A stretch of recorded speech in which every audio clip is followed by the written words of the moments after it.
PGA Nation, we are back with a whole new season. Just like that, 1 week, football starts, we get a whole new golf season. Start from scratch. I am excited. Not going to get everyone this week, but enough good golfers for us to have some fun on the DraftCast. Spence, how you doing tonight? I'm doing well. We talked about this, Joel, for the Tour Championship, and I actually don't know who won the Tour Championship. I will say this. I assume it was you. Oh. You deserve credit for the season that you put together. It was a very dominating performance from start to finish, it felt like. And if I've learned anything from this, and maybe this is something I should have learned very early on, we got to stop allowing you to have Scotty Scheffler. Like, I don't know how we get into this every single week, and every week you get a victory on us with it. So it's funny because Spence, we've talked in the past about our love for WWE. We both are WWE fans. We won't spend too much time talking about wrestling, but I've told you before I've gone to WrestleMania many times. I think I went like 15 years in a row, and me and my friends would do it. Listen, my name wasn't just made up. I literally love drafting, so we would do a WrestleMania draft every year. And the rule was if you won the year before, you got the first pick. So every year I took The Undertaker, and they couldn't beat me because I automatically had to win every year. So it's like the same thing with Scotty Scheffler. It's like, you're going to let me keep getting him. He's going to keep winning. It's going to be an advantage. Listen, I don't think, unless he becomes the next Tiger Woods, right? I think this was, I'm not going to call it an outlier because I still think Scotty Scheffler is the best player in the world and he's going to be next year. Have to think there'll be some regression this season from how great of a season he had last year. Whether that means he wins a few less tournaments, he's still going to be, in my opinion, the best player. But David, would love to hear from you. How you doing tonight? You're on mute, mate. Sorry, 1 week of the off season, we lose all of our professionalism and suddenly forget to unmute ourselves. So I apologize profusely to everybody. The only person I don't apologize to is the audience because the Joel Tatership did win in the Tour Championship. So, Zach is already crying in the chat. I can see that already. Welcome back, Zach, to the new season. But yeah, the Joel Tatership actually ended up working out all right. So congrats to Joel. Congrats to team audience. We'll see what I guess that means. Joel was really the captain of that team, so I think Joel probably picks the draft order here, but hopefully the team audience can get some positive vibes from that. And look, it's quietening off a little bit on the PGA Tour, but the DP Tour is actually picking up. So we had the European Masters last week. Andrew Johnson, Beef Johnson, the greatest beard in all of golf. Go look him up. He finished third, 1 stroke out of the playoff for us last week at 100-1. Henrik Norlander at 90-1, finished up in 8th, but was second for most of the final round. So DP World Tour, PGA Tour, we've got it all covered for you over at Win Daily Sports, and the hot streak just keeps on heating up and keeps on rolling. Well, listen, I love it. The hot streak keeps going. The show is on a good run, and we're going to keep that momentum going into this season.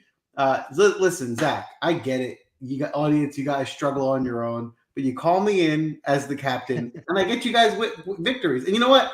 You guys don't need to void it. I will void the win for Zach specifically, but everyone else gets a W last week. All other audience members, Ivan, Albert, Edward, everybody wins. You guys join me. I'll captain you guys to the championship every week. Just get on board. We'll call it the Joel train, and we keep winning. So, audience, you guys are great teammates. Appreciate you. We're going to have another draft tonight. We're going to have some fun with the Procore Championship. Listen, we've done well in these kind of like watered-down fields this season, finding value. And really, I think the big edge in these types of tournaments is the price edge, right? So, finding, it's not just finding the best golfers, but because of these watered-down tournaments and guys that have less experience, there's often a few misprices. Now, we know there's a few that are chalk, and like those are the ones that are you got to make some tough decisions on. But there's misprices that aren't chalk, right? And those are the diamonds in the rough that we have to go out and find. They certainly will get uncovered in the DraftCast, and we do have a draft tonight. But before we dive into that, as always, Spencer's going to hit us with the best course breakdown you will find. Spence, what are you looking for this week in California?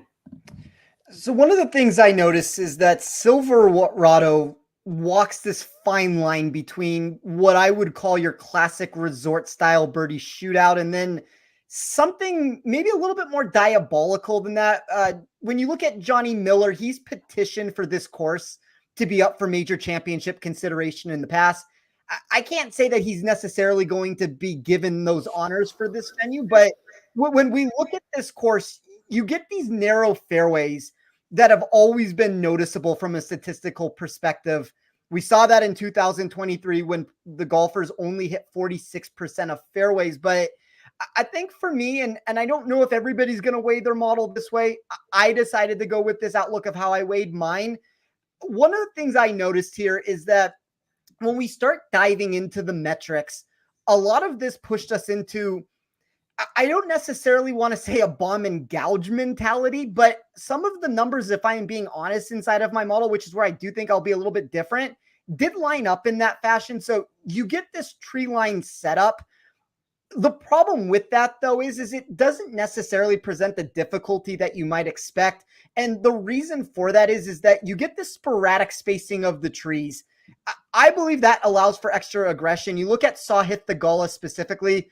That is a golfer who has been known to be erratic off the tee. I know he gained 1 million strokes putting last year during his victory, but I thought this was one of those venues to where unless you are so errant with your first shot and you become trapped with no line of sight to the green, as long as you miss to the correct quadrant or the correct side of the rough, you will have an easier time traversing the course. So when you add all of that with, you get 52.4% of shots that are projected to occur from 0 to 150 yards.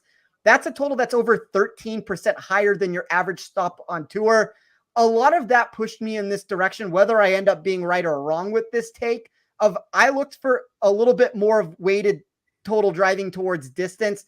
I also took those short iron proximity ranges from 150 yards and in. You're going to have to score on the par fives.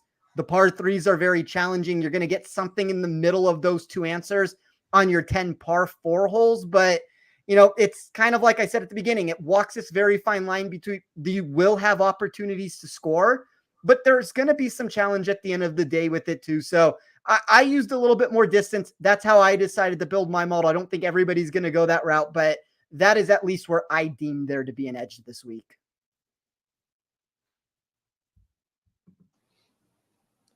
Joel in his AOL dial-up has decided to kick in once again on a great freeze frame as well. Let's just acknowledge the fantastic freeze frame there. Awesome course breakdown again, as always, Spence. And I'm really glad you touched on the approach metrics. That was something that really popped for me, is this huge dispersion in the approach numbers from 150 or less, like over 50% of strokes. Like this really does tend to become this kind of wedge fest in some way. And although the scoring doesn't get out of control, those narrow fairways at 20 yards, I went and looked at the greenkeeper's notes for this tournament, and the rough is only 2.5 inches Kentucky bluegrass. Now, if you got like 2.5 inches, depending on the grass type, that can be pretty penal. But on this particular grass, it's really not. Like it's really not that bad. So I do think that distance is a bit of an advantage, as said, and really dialing in with those wedge numbers, and you're going to have to make putts. I think that's the biggest thing. Is I do have an uptick in putting this week, which usually I don't weight too highly in my model just because it is such a volatile statistic, but I have put some extra strokes gained putting in this week, just given the scoring that's going to be needed. You are going to need to make some putts to compete and contend in this tournament. And we'll welcome back Joel from AOL. Yeah, the AOL dial-up, it's slow, so it took a little minute to get back on, but we are back and we have a draft tonight. I was just saying, Spence, that is the breakdown that we need.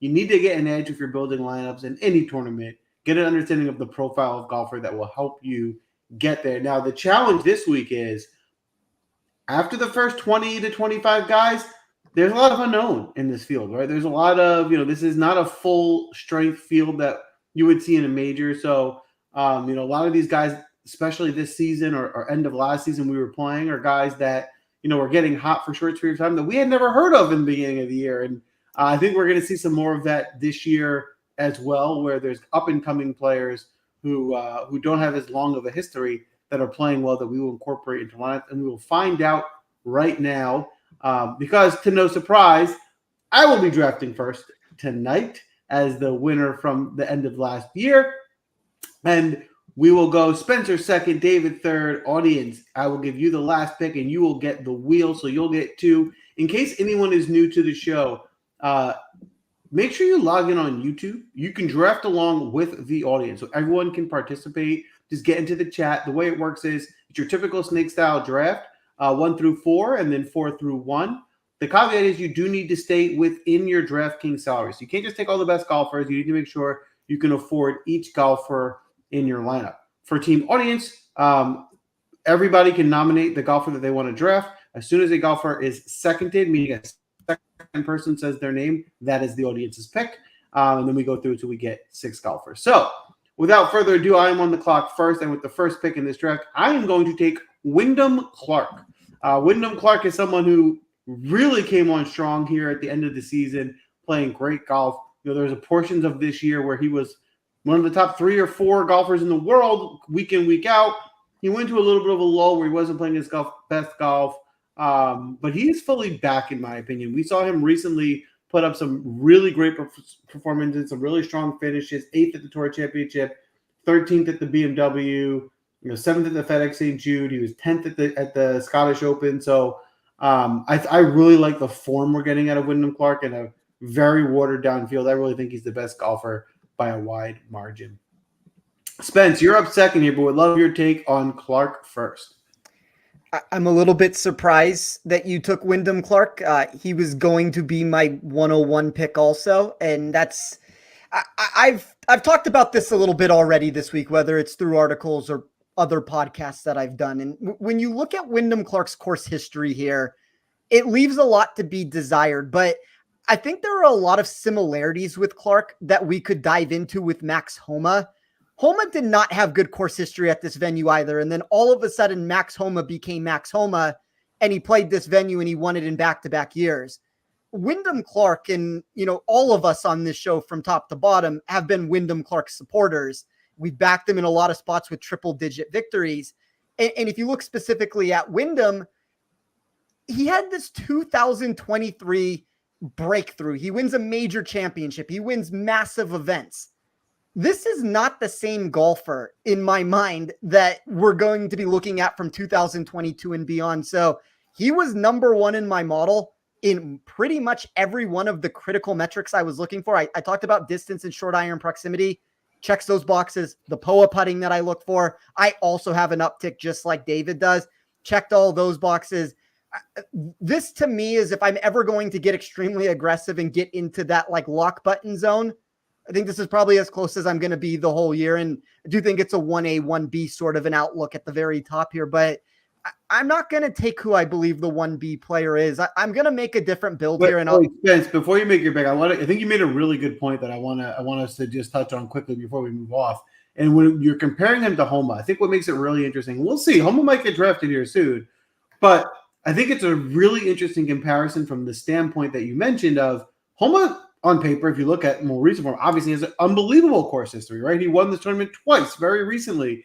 And then you got to look at it and you're like, well, he seems like he'd be a no-brainer play, but his current form is atrocious, right? He has been awful for the last month or two. And it's like they are the polar opposite to profile of golfers, right? You have Wyndham Clark, who's coming in great form, has kind of no real course history you'd be excited about here. And you have Max Homa, who won this tournament twice, very recently, but is in awful form. And it goes down to that theory of like, well, what are you prioritizing? Is form what's more important? Is course history, golfer profile? I'm with you. I think Wyndham Clark's the player, even though he doesn't have that history that Homa has. But it's an interesting thought process for people as you're building lineups. Yeah, I agree. And it's an unfortunate thing because it now does change the trajectory for my lineup where Wyndham Clark was always going. When you gave me the second pick, I thought you were going to go with Theegala. I was going to put Clark in my build, and I figured this would be, we could maneuver our way through to get this lineup to how I want. And now that that's not on the table, I'm going to take this different approach with it. It's a golfer that's going to be popular. I think there are a handful of names that we can look at recently. Aaron Rai, Davis Thompson, options that have won, and on the odds board specifically have been much lower than you would anticipate them being without that upside victory that we've seen or we would want to see for those prices. I would make the same argument here that if you take Maverick McNeely and you look at some of the production that he's put together, I know the proximity play leaves a lot to be desired, and I certainly understand that factor, but California, POA grass, it's that blueprint that I'm generally looking for some of these players that see these upticks. And Clark saw that uptick to make him the number one projected win equity candidate in my model. Maverick McNeely also saw that upside. He's not technically the number 2 player for me. That would be somebody else, but I do think this possesses the best route for me to make more of the build that I want to make now that Clark is not available. So I will take Maverick McNeely. I know the course history still also with him leaves something to be desired, but I really like this course fit for him. Mav McNeely off the board. I think he's a really interesting pick here. I love his upside in this tournament. David, you're up with the third overall pick, but I love your take on McNeely. I'm going to go and have to look up the tape, and maybe I misheard, but I'm sure that you said that I was going to have the second pick. And so I'm super tilted because I would have taken Maverick McNeely with that spot there. So I will run the tape back next week. This may be Draftgate. It may be. I will check later. But Spence obviously jumped in there, put it in the spreadsheet, got Mav McNeely. It is what it is. I do really like Mav McNeely this week. He is very good between 50 to 100 yards, particularly on approach. And Mav McNeely is kind of the polar opposite of Max Homer, Max Homer was good until about Masters and then has been dreadful since. And Maverick McNeely, the second half this year, has been excellent. He has been playing superb golf, and not many people are going to want to pay out $9,400 to get Mav McNeely. Like, that's just the reality of it. So because of that, you are going to see depressed ownership compared to some of these bigger names. And what's their motivation to win? Every golfer wants to go out and win golf tournaments. I get that. But many of these guys at the top of the board are here because they want to get some rounds in before the President's Cup. That's their primary focus right now, is getting tuned in for that. So Mav McNeely did not need to pay this tournament. He's also safe in terms of his PGA Tour card. So he is particularly going out of his way to play this golf tournament. And that is very, very interesting for me in that regard. Of why is he here? Well, I'd say so because it's a great course fit for him, and he thinks that he has a good chance to go and win this tournament. Boom. I love it. All right. Well, now you got to pivot. You got to find a new option. Who you take with your first pick, David? And that's the gold question. I'm going to take a golfer who I suspect is going to be lesser owned actually than what he should be, and that's Brendan Todd, who, again, like Mav McNeely, nobody's going to want to pay the price tag on Brendan Todd here.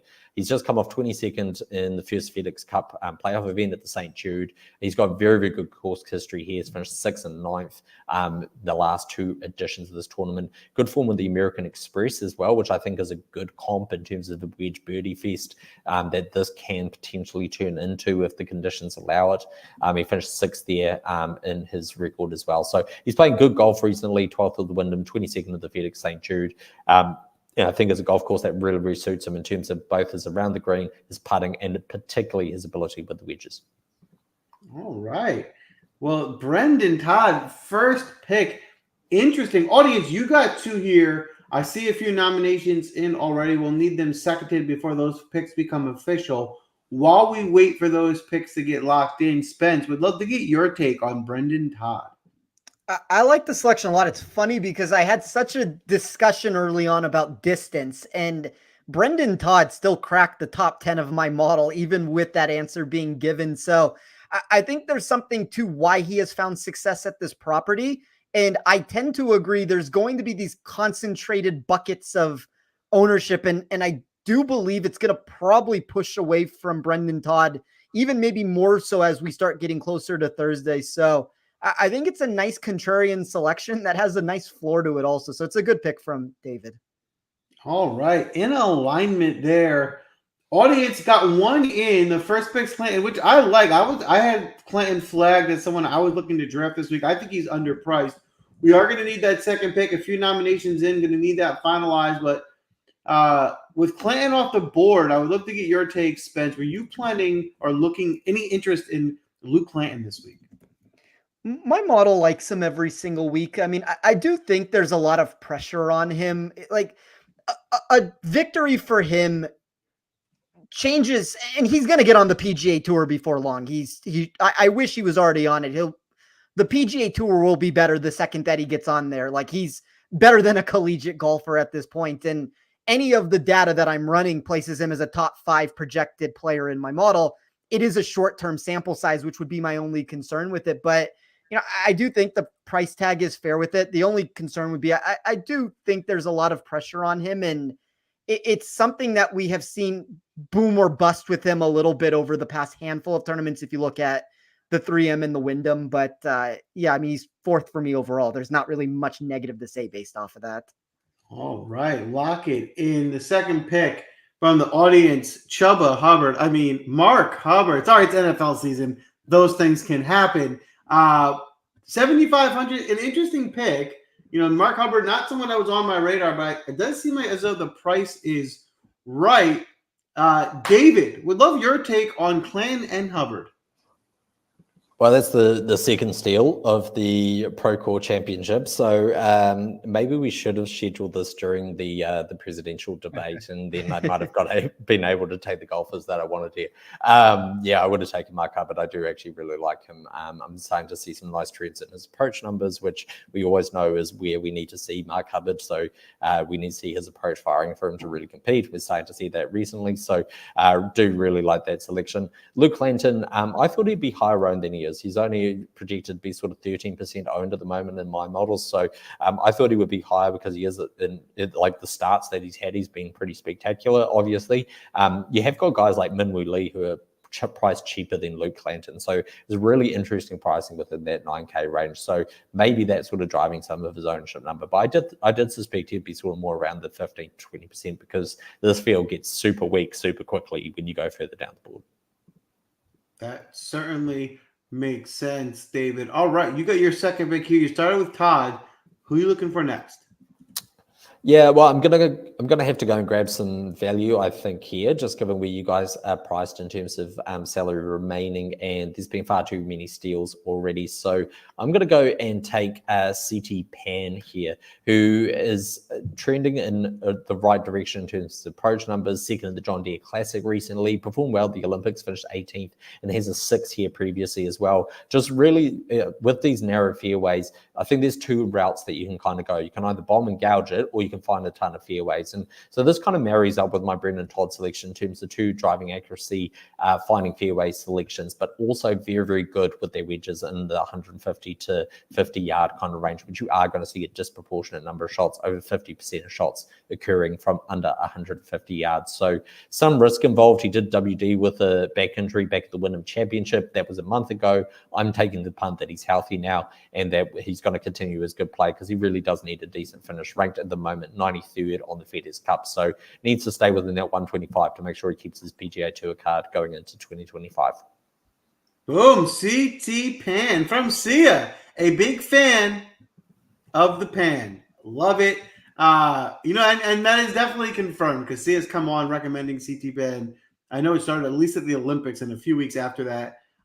He's one of those value plays in these watered down fields that has a lot of upside that we've seen him get top 5 finishes. So I like the pick there as well from David. Spence, would love your take on the last two picks, and then you're up with your second pick. The one thing I'll say about Hubbard before we move forward, and I've noticed this as something that comes into play quite often. When a player is a late addition to the field, one, you get that suppression of ownership that ends up coming into play. And two, you usually get a reduced price tag. There was a situation with Jaeger a handful of maybe last year around this time, but this has happened numerous times that I could recall. So I think that Hubbard play is very savvy there from the audience. I'm trying to figure out, Joel, what I want to do with this selection, because if I don't take the Gala, I assume you will take the Gala. I almost want to see what your build ends up looking like if you have Clark and Theegala, and maybe this is not how we dethrone you right now by giving you the two cream of the crop players and saying make a build, but I guess I will let you have that, Joel, if that's the route you decide to go.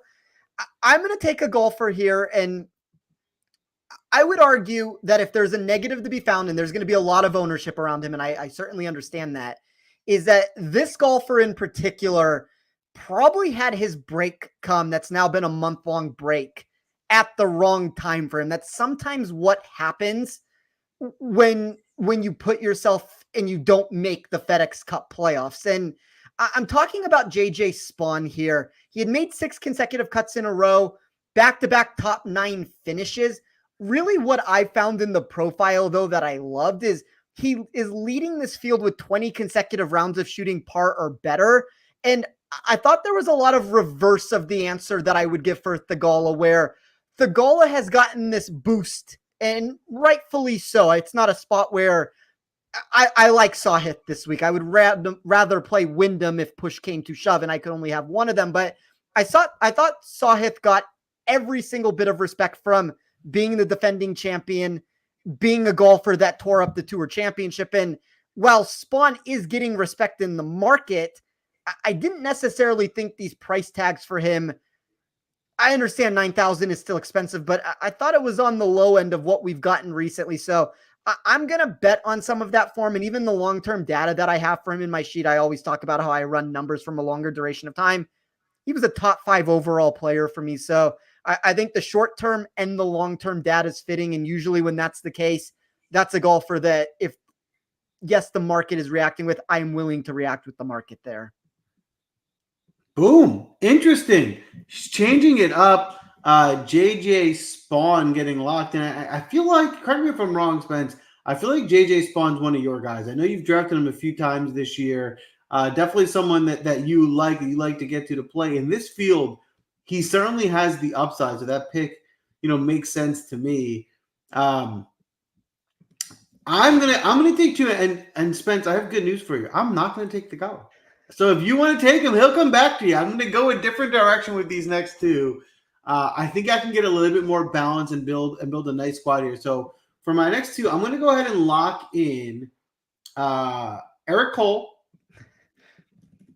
and I'm going to take Patrick Fishburne.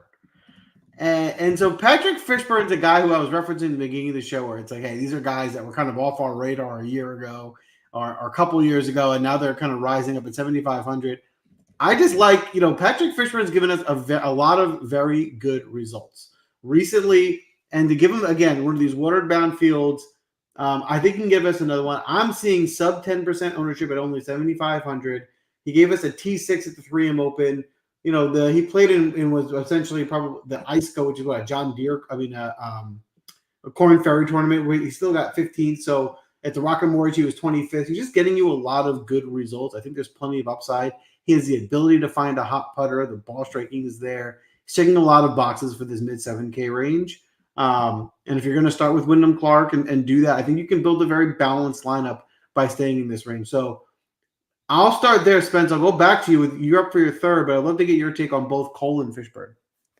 I got to be honest, Joel. I feel like this has been a masterclass in how to put together a draft to kind of put me in these precarious binds with it. So I was going to take Eric Cole, and on the way back, I was probably going to take Patrick Fishburne. So wow, you have now stolen 3 consecutive picks. And the most challenging part about this for me, and I'll kick it over to David because I would like a second to consider which route I'm going to go.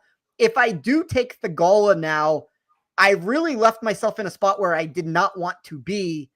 And that's what's like, I wish I could almost take back the Spawn pick, put Theegala in my build and reconfigure this in a different way. So I'll let David talk about these picks. I'm in a bit of a bind right now. So whether that's a good or a bad thing, I guess remains to be seen, but I think they're good selections. Yeah, well, interesting that there's so much stealing in a show that, this field now is a full field. We get a cut. It's a bit different to these kind of no-cut 70, 50, 30-man events that we've been drafting for the last few weeks. And so kind of interesting to me that we're landing in some of the similar spots, whether that speaks to the way that we're building our models or if it speaks to that there might be a lot of chalk this week. That's up to people to make their own determinations, but could be a good week to find some pivots, I think, just in regards to that. I do like the Eric Cole selection particularly. I think that he's playing a lot better. We're starting to see that return to form that we saw kind of for parts of 2023 in particular. I do think that he's a strong selection. I think JJ Spawn's an interesting selection as well, but though his ownership numbers are kind of going through the roof, which I found somewhat surprising. That might be because Ben Coley tipped him as well this week. So often you find a lot of momentum kind of follows Coley for good reason because he's very, very sharp as well. So Spence likes him, Coley likes him. I think that there's a good chance that JJ Spawn plays well this week. It looks like Joel is having dial-up issues again, Spence, so we'll jump back to you for your third selection. Although if you want, I can swap out Maverick McNeely for you any day. You can just have him if you want. I mean, Maverick McNeely is the selection that I like a little bit more. Probably my favorite selection so far of the two options. So I will keep him. So I will do this. Not the route I was going to go. Wish this could be Eric Cole here. I'm going to take a golfer that I am very intrigued to see what he can provide for this upcoming season. I think there's a handful of golfers that we should be keeping an eye out for, of whether they can either get a victory or how they can start propelling themselves up. And that is Mac Meisner for me at 8,000. This lineup, if I'm being honest, David, is about the chalk of all chalk in these spots right now. I have found pretty much the most popular player in all of these ranges, but another player that's inside of the top 10 for me for overall rank. The safety numbers, which if I'm going to take chalk, I usually would like to see that be a number that increases. So he is a top 6 projected safety player, which might seem like an outlandish return, but a lot my model liked from him inside the top 10 in recent strokes gained total when I weighed it for this course, inside of the top 15, just in overall strokes gained total over his last 24 rounds. Could make the argument, obviously, that he hasn't been seen in action for a little bit. So where is that at and how much is that worth? But when you put together inside of my model, that distance and proximity number, that's a top 5 grade. I will take Mac Meisner. I do think the price tag is too cheap. And for me, this is a spot where the ownership is correct. Mac Meisner, a name that is becoming popular on this show. I like the pick. I endorse it. He will be in my player pool. David, you got your third pick here. Would love your take on Meisner. And then who you going with your third pick?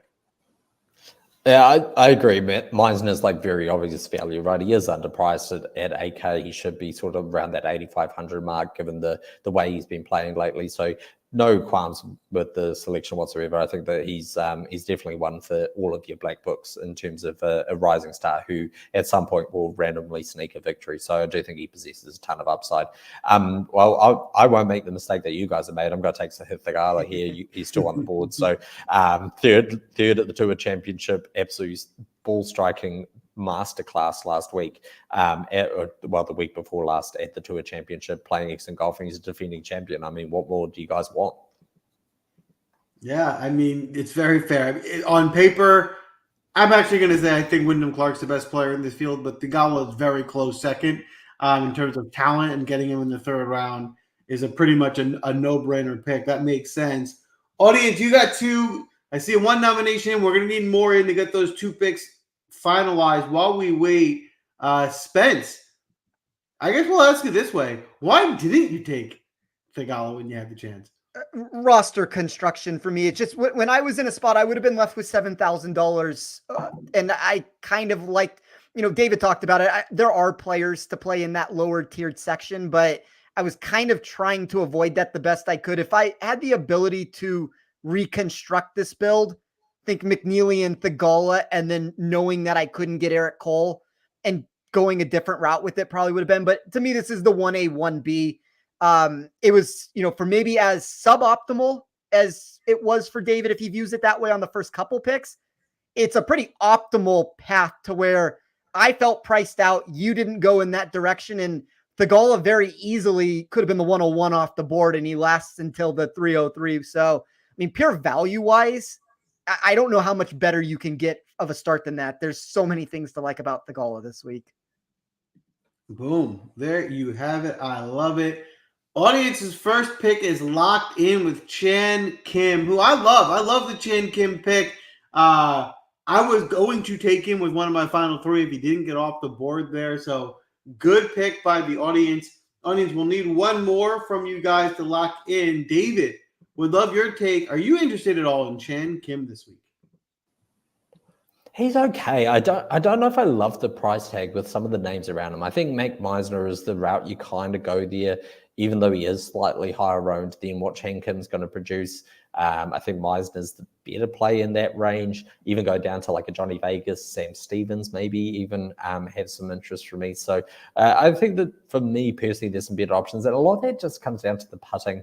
Look, he's putted well at the American Express. He's never played on this course. Remains to be seen how he performs on these greens. But on a golf course where I am weighting putting a little bit higher, I would want to see a little bit of improvement in the putting stats. He has been a bit better the last few starts, and that's why he's got like a 12th of the Wyndham recently, because his putting has improved a bit.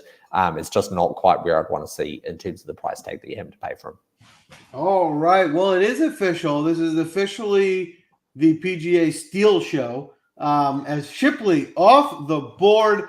I really like the Shipley pick. I think he was just really underpriced here. I mean, he's played enough tournaments over the last 6 months to 10 months. I think it's not really a mystery anymore. I think we're starting to get an idea of who he is. He's a good player. He's a very good player. I would have thought he would have been in the more mid to upper 8K range. So again, in the mid 7K range, I think is a great value. And the ownership doesn't look crazy either. It's not like he's coming in at like 20, 25% owned. So I really like that pick by the audience. David, we're going back to you for your fourth. We'd love your take on Shipley as well. I do find it interesting with the pricing here on Shipley compared to Clanton in particular. Like if you're looking at two like amateur or recently amateur golfers who have both kind of burst onto the scene, Shipley hasn't been that much worse than Clanton, but he's $2,000 cheaper, which immediately kind of screams to me that there might be an issue in pricing and value there. So I think it's an interesting play, and I probably prefer it to the Chan Kim play for the audience there. So nice second pick there from the audience. Audience, great job. All right, David, you got your fourth here. You locked in Thegal. You still have plenty of money to spend. Who are you looking for with your fourth pick? And just looking at where you guys are priced in terms of salary, I'm going to go and take Andrew Putnam at 7,500. Look, we put a line through his recent start at the Wyndham. Before that, he was 19th at the 3M Open, 21st at Barracuda. But most importantly, he was gaining a ton of strokes on approach, and his approach game looked like it was really getting back to its absolute best. He's played here 7 times. He's gained on approach in 6 of those, mainly in a big way. He's got good finishes over at La Quinta as well. He's had 10th, 14th, 17th at the American Express and another birdie fest, which this has the potential to turn into if they don't manage to get the rough up to speed.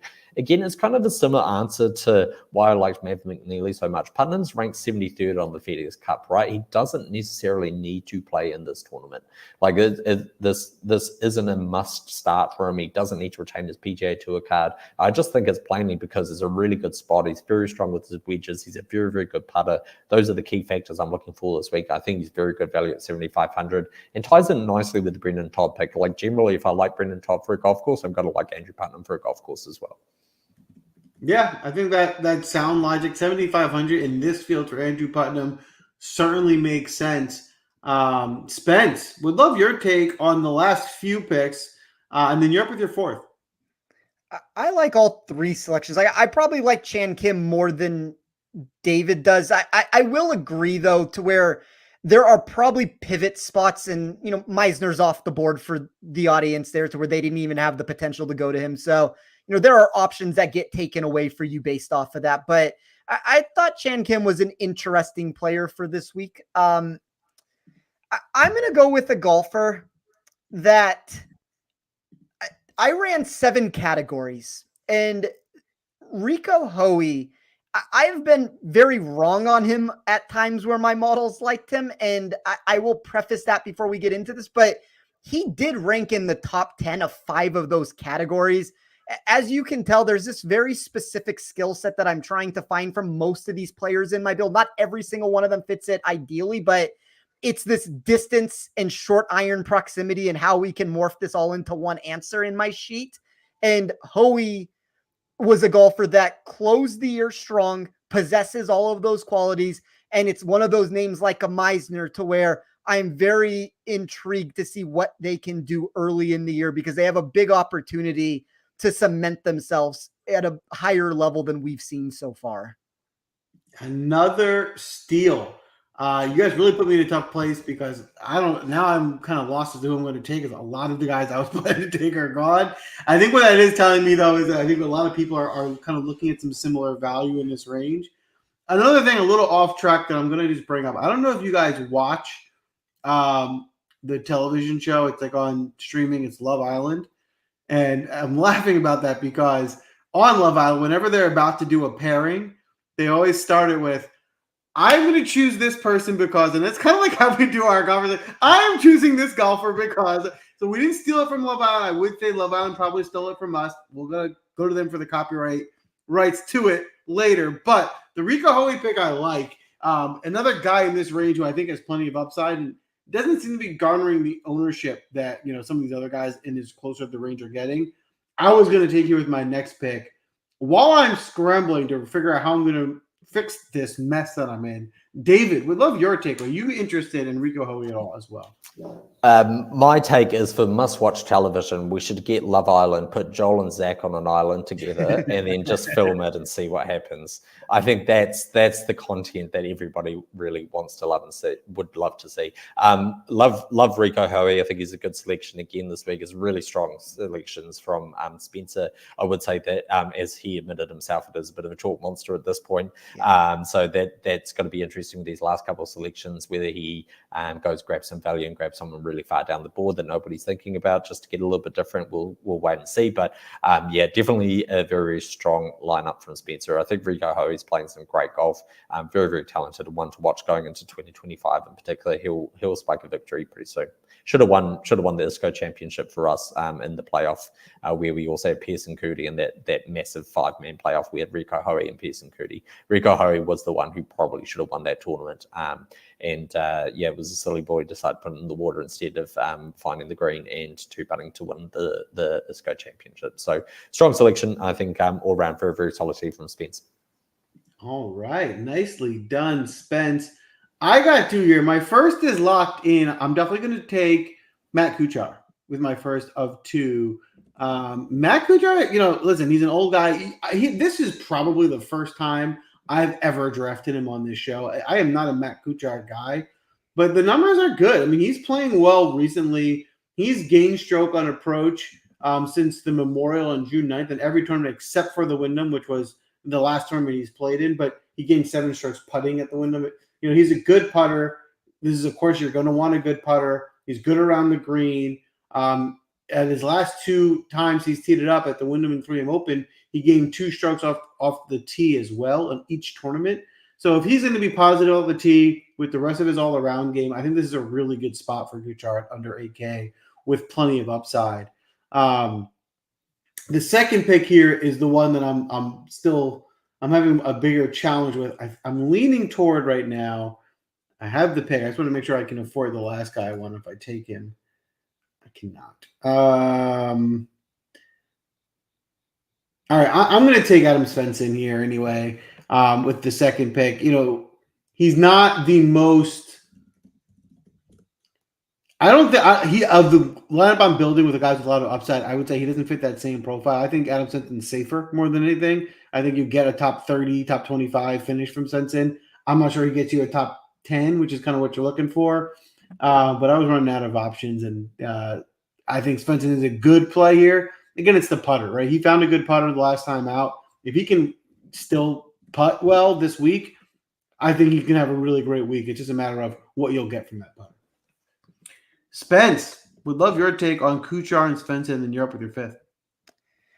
I don't even necessarily have a massive take one way or another on Kuchar, but I will say with the way that I planned on making my build, I was probably going to take Kuchar, not with this next pick directly. I was probably going to take him on the way coming back. Not a guarantee, but it definitely puts me in this different position now because unfortunately, when I look specifically at my build, a lot of the names that I wish I could either get up to or down to would be like an Eric Cole or a Patrick Fishburne. And you've kind of, Joel, specifically locked me out of both of those 2 options there. So I do need to have a route to take to where I can make this be not so chalk heavy. And I realize I don't need to take this player right now. I could get him with the last pick. I see him at less than 4% owned. I'm going to lock him in though, because I don't necessarily have that 6th player that I'm super bullish on. So like ownership's not going to matter. We'll figure out how this board ends up playing out. I'm going to take KH Lee here. He was 4th in my model for that category I keep talking about of distance and proximity from 0 to 150 yards. And I thought there were some comp corollary trends when you look at the AT&T Byron Nelson in this venue, and KH Lee 2021 and 2022 went back-to-back during that tournament. So if I can find the trends there for the reasons why I like him, I do believe this is a nice course fit for him. And if nothing else, depending on how this ends up rounding out, that's going to make the lineup different just in and of itself. So I'll figure out how I'm going to go. Whatever the last pick is will probably have to be more volatile now that you've taken Kuchar. But I do think KH Lee ends up being that contrarian target that does have top 10 upside at this tournament. All right. As you notice, as we're getting late in this draft, it's getting harder. We're slim pickings, a lot of less talent to choose from. KH Lee, I like that pick for where you were at. I think there's plenty of upside there. David, would love your take on the last few picks, and then you're up with your fifth. I mean, nobody's talked about it yet, but Adam Spencer was clearly a direct steal by you from Joanne in the chat from Team Audience. So I'll just put that out there, Team Audience, just another reason to get onto Joel's back that he just was scrambling there and just saw a name in the chat. I'm going to defend myself on that one. If you, Team Audience, as long as you guys have been drafting on the show, are putting picks in the chat while it's someone else's pick, that is your own fault. There is no steal. That is just poor strategy at this point. Oh, for sure. Absolutely. But yep, I mean, let's face it, you saw a name in the chat and you were like, yep, I like Adam Spencer too. I'll take him. I've been doing this a long time. I'm not stealing picks. Actually, I don't know if you saw last week. Audience finally won by getting my dictatorship. The Joltatorship was in full sword. That is very true. That is very true. Occasionally, I do like that link to TPC Craig Wrench that Spence just drew on. I do see a lot of correlations there. Interesting name with low ownership. I was going to take someone with low ownership, but seeing how much the audience has left, I think that I need to take Patrick Rogers here because he will probably not get back to me. Another player with huge boom or bust potential, playing a lot better recently than he has been for the beginning of the season. Tons of distance, can do that bomb and wedge approach. Seen him play well at places like RBC Heritage, Harbour Town, right, with these kind of like narrowed fairways, which we do see at Silverado. So he does manage to use his distance to his advantage when he needs to. Obviously, got the 3 par 5s on the back 9 here as well, where he can really go for it. But he can also lay back and use his wedge play, I think, to his advantage. So I do like the Rogers pay coming around the corner. Boom. Patrick Rogers, someone I was looking at there. Again, this is the type of field where I think he rises to the top. He can have a really good showing as it's a little bit watered down. I think the price is right on Rogers. Audience, you got 2. I see there are a bunch of nominations in. We will wait for someone to get seconded before we need 2. We got 1 in, and that is Connors. I also want to shout out Zach, who has been spot on about our college football pick. So don't forget, we do a college football show Saturday mornings as well. We're having a hot start to the year, but we're always hot with college football. So get on board. The college football show is fun as well. With Connors locked in, we still need 1 more. There's a few nominations. We'll need 1 finalized. While we wait, Spence, I'd love your take on Corey Connors this week. I honestly don't have a take one way or another with it. Theoretically, I would say he's marginally overpriced. I normally give that answer with Corey Connors, though, unless we're at like the Valero. I think he's a top 10 safety play at the end of the day. I don't think this is a spot where you get burnt one way or another. I always worry about what Connors' actual upside is during a lot of these contests. Like, it seems like we max out at 9th or 10th place, and the unfortunate part is when you're paying a top 5 sort of price tag, you're already building that into the weight of that. So I think he's safe at the end of the day. I don't have a problem one way or another with it. It's just, I question the upside at the end of the day.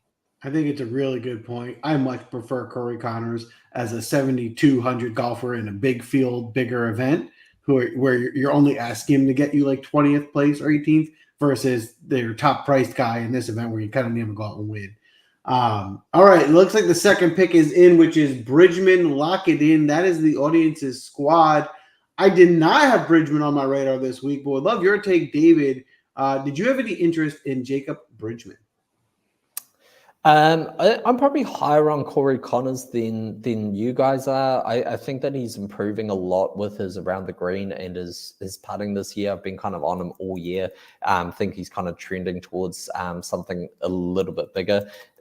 The question for me does come, like, is he focused on this, or is he focused on like Montreal in 2 weeks with the President's Cup, right? Like, is this just him kind of like testing things out, trying a couple of things just to make sure that he's completely dialed in when it comes into the President's Cup? I do really like the Bridgman play. He's playing very well recently, 19th at 3M Open, and he was 12th at the Wyndham Championship in his last 2 starts before a bit of a break with the FedEx Cup playoffs, which he didn't qualify for. He does need to play well. He's 121st on the FedEx Cup rankings at the moment, so he does need to make sure that he gets a good couple of starts here in order to make sure he's got his playing privileges going into 2025. And he's played it once before, made the cut, but he gained a ton on approach as well, and the approach looks like it's trending in the right direction. So do like that he can give you that combination of driving distance and accuracy as well, Jacob Bridgman. So talented young golfer, don't mind that pick whatsoever.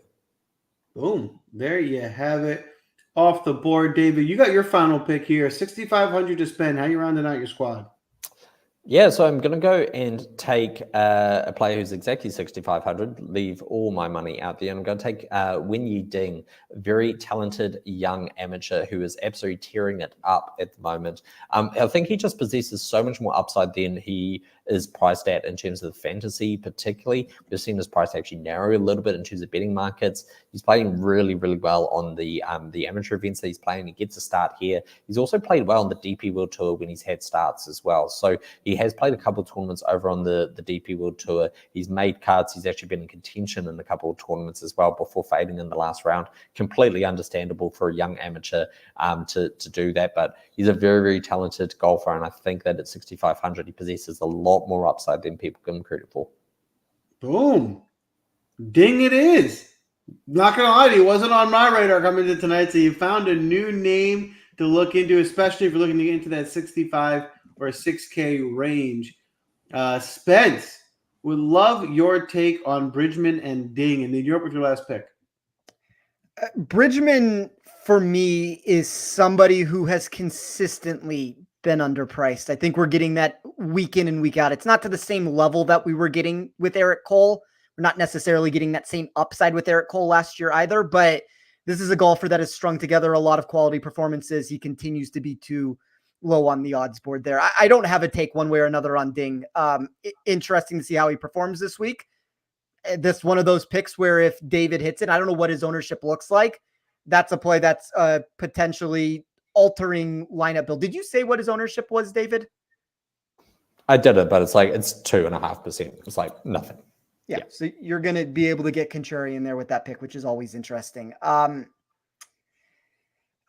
guess for me, I put myself in this spot here with Kuchar being off the board. I really wish I had enough money to get up to Bo Hostler. I always like Hostler in these POA California spots, and I think this might be the opportunity to buy back in low on him again. A lot of me wants to take Daniel Berger here. I can't get myself to do it with what we've seen with the putter, so I'm not going to go down that route. I don't love this selection. There are some ways, and I was playing around with my model of what happens when I change a couple factors to it. And one of the big potential movers for me ends up being Sam Stevens. If he gets a little bit better of iron play, which is obviously asking a lot with what the iron play we've gotten, but he has that prerequisite for distance. He has the putting acumen you would want to find in. There is a way for me to get him to be one of the better leverage contrarian plays and values in my sheet.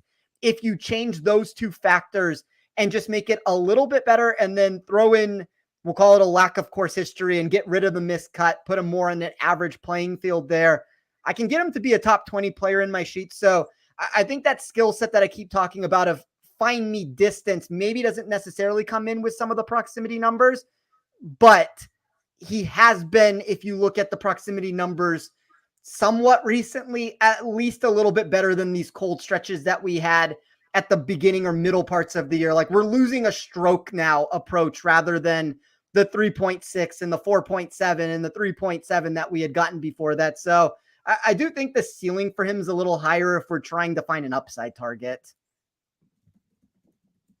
So who was the pick? Sam Stevens. Oh, Sam Stevens. And he was mentioned earlier in the show as someone with, like you said, with some upside as a potential alternative.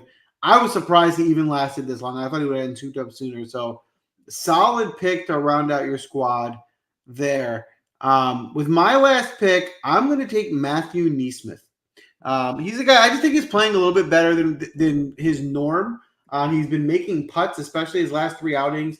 I mean, he gained 8 strokes putting in one of the last tournaments he's played in. He's consistently gained strokes putting pretty much since mid-July. He's a good ball striker. That's, you expect the ball striking to be good. So I think in this watered down field, you can get some upside with Neesmith, especially the way he's been playing over the last few months. That's a wrap for this draft. Let us know whose team you think will do the best. We are crowning a champion next week, and then we will do it all over again. Do us a favor, hit the like button. Give us a follow. It goes a long way. We greatly appreciate it. But before we get you out of here tonight, we will have our first round leader plays. Sometimes, depending on the time of the week, we'll just give a matchup bet opposed to a first round leader. But we'll start with you, David. Who are you targeting in the first round leader market? Yeah, I mean, and the other thing as well, make sure you jump into the description, grab the promo link that we've got 50% off at the moment of all our premium memberships when you use the special promo code for all of our PGA Draftcast viewers. So don't just cover golf. We've covered this thing. I don't know if you guys have heard of it. It's called NFL. It's quite a big deal in America. You might have seen it on TV occasionally. So for $7.50 per week, not only are you getting all of our golf selections, getting all of our college football picks that I know, Joel, you're absolutely on fire with, all the NFL plays, basically every single sport, or the English Premier League, anything that you want. There's experts in there ready to assist and guide you in the right direction, get one-on-one coaching, and it's just by far the best value in all of DFS and all of sports betting. So make sure that you use the link in the description before that expires. I have got 5 this week. I thought about adding a 6, which would have been Sahith Theegala at 23s. Given that he's like 11s and 12s in the win market, we know that he can absolutely just spike with one round. That seems a crazy increase for his first round leader price. I did leave him out in preference for Maverick McNeely, who does get a morning tee time. He's 35-1. Then all the rest are longer shots, 50-1 or more. So it's Patrick Rodgers at 51, Jacob Bridgman at 80-1, Wing Yi Ding at 110-1, and then Chez Reavie at 175-1. He is priced a similar kind of range as Wing Yi Ding, but he is nearly twice in terms of the first round leader market, and his approach numbers look like they're really improving. So 175-1 for an absolute flyer to be first round leader. This is the kind of tournaments, roll the dice on those sort of bets. I love a big juicy number like that. Spence, how about you? Who are you targeting in the first round leader market? So I'm running numbers right now. I actually agree with what David just talked about, whether it's Theegala or Clark, where it's an interesting thing. I see Clark at 33-1. It's a very enhanced number for him also. So Wyndham Clark 33-1, Maverick McNeely 35-1, and I do think David's on to something with Jacob Bridgman there at 90-1. Boom. I love it. I love it. I'm going to give one home run hitter for you. The guy I drafted last, Matthew Neesmith, at 110-1. That's a big number for him. I think he can get you a hot first round and be able to be the first round leader and top the more realistic first round leader plays. I like Eric Cole at 60-1. That's too big a number of value for him in this field. Neil Shipley at 75-1, I think, is very interesting. But of course, as we always do, I'm really interested in Maverick McNeely, who's one of the favorites, but at 40-1, I think he's playing really great. He can spike in the first round. I think it's a pretty solid number for a first round leader play. That is a wrap for tonight. Just a quick reminder. That was easy. I found it. It was lost for a while. I couldn't go the whole show without playing it. But don't forget, as we mentioned before, sign up for Win Daily. Get into Discord. We put our weather updates in. You'll get Steven's ownership article. You'll definitely want to see that. Understand the ownership before you put DFS lineups in. You also get outright plays from us. So if there's anyone you're looking to bet on for the winner of the tournament, you can find those plays. And as we track weather, if there's a weather edge to be had, We post those updates in Discord. It's a no-brainer in terms of value. Sign up, get on board, and win daily. Did I forget anything, fellas? David, you're on mute. You just take a break. We take one week off, and it just all turns to absolute custard. Enjoy the debate. I've got my red and blue tie on. I'm completely apolitical with the situation based here in New Zealand. So good luck to whichever side that you're rooting for. Good luck in PGA DFS this week as well. But of course, the real answer is always sports.